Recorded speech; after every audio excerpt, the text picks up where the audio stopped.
Welcome everybody to the Creating New Cultural Norms panel. I am Dr. Shruti Kapoor, the founder of Sayfty, a women's rights activist and an economist.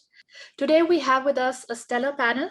I'm going to first introduce Dr. Feridun Hamdullahpur, the University of Waterloo's President and Vice Chancellor.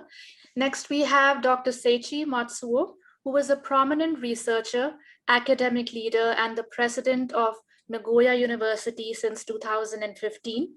And finally, we have with us Dr. John DeGioia, who is the 48th president of Georgetown University.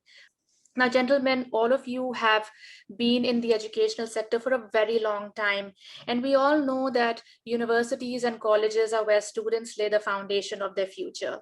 They learn from leaders, they learn from their professors and peers.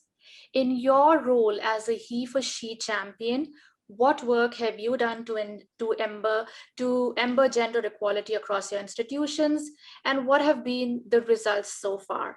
I'm going to start with Dr. Feridun, then we'll come to Dr. Seiichi, and then Dr. John. Thanks. Thank you. To me, even though we've been working on gender equality for a long time, HeForShe initiative was a game changer in a way that it brought our entire campus community together. So we established three very measurable targets that we historically suffered with low numbers.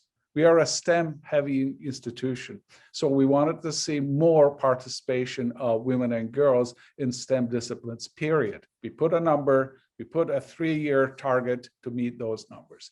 We needed to increase the number of faculty members, women faculty members. And we wanted to find out what was stopping us from doing that. We put our targets, we didn't just put targets there, we worked on basically removing unconscious bias from every single hiring committee, put appropriate measures in place. And then third, a big achievement is we needed more women in senior leadership positions. And we need to understand what was blocking their interest. What were the issues? We are now going to move on to Dr. Matsuo. So the same question for you, if you can tell us what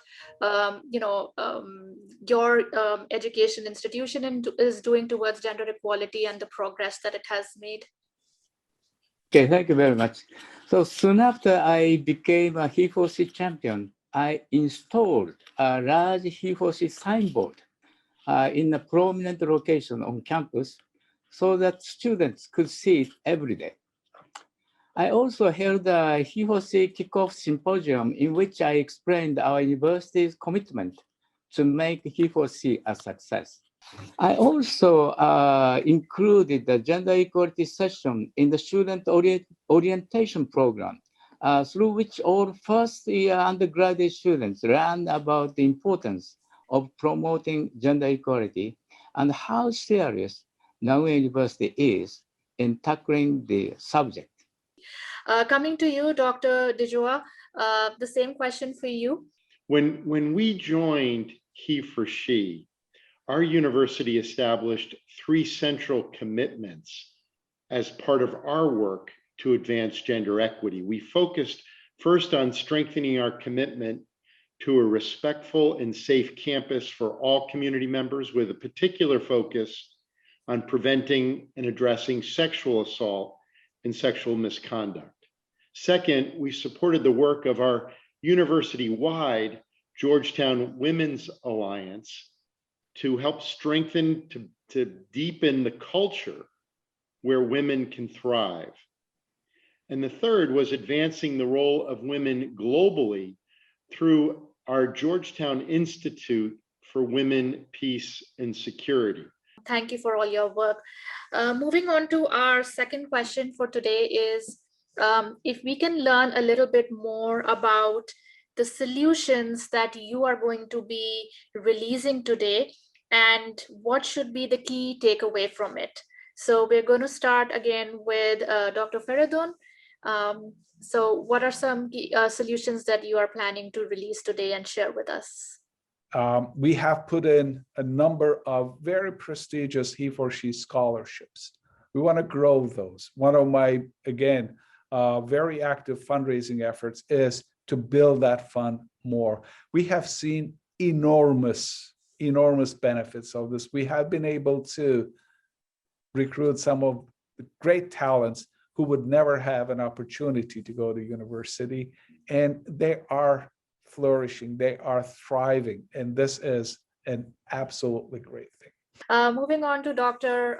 Matsuo, so the same question for you, if you could share with us some initiatives, that you're doing at the organization, and some solutions that you're releasing today that we can hear about.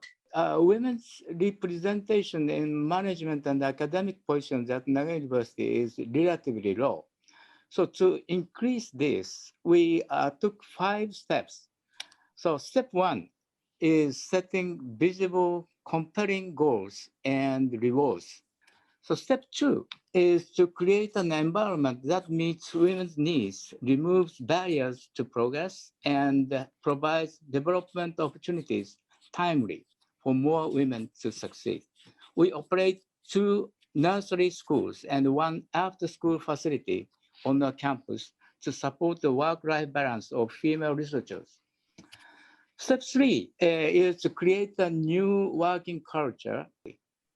And step 4 is monitoring and evaluation. The most important step we have taken is the introduction of incentives and penalties related to the numerical goals of faculty appointments of female scholars. Faculties that do not meet these goals will have their budget cut from the university. And those that exceed their goals will receive more. Wonderful. Dr. DeGioia, if you'd like to share the same for us, please. Sure, thank you. Thank you very much. Well, the proven solution that we are sharing focuses on our commitment to build and sustain a respectful and safe campus for all. And an important aspect of this is preventing and addressing sexual misconduct and sexual assault. A second key takeaway is the importance of protecting vulnerable communities. Our climate survey results also showed us that members of our LGBTQ communities, our Black, Asian, and Latinx communities, our students with disabilities, were much less likely than other students to seek support from institutional resources to address incidents of sexual assault and misconduct. And we've since focused on intentional outreach to student affinity groups, taking seriously the idea that we must build trust proactively with our students from these communities. Thank you, and amen to that. More power to all of you doing this wonderful work. And with that, I would like to thank everybody who's taken out the time to be here on today's panel, and for all the great work that they're doing towards promoting gender equality. Thank you. Thank you very much. Thank you.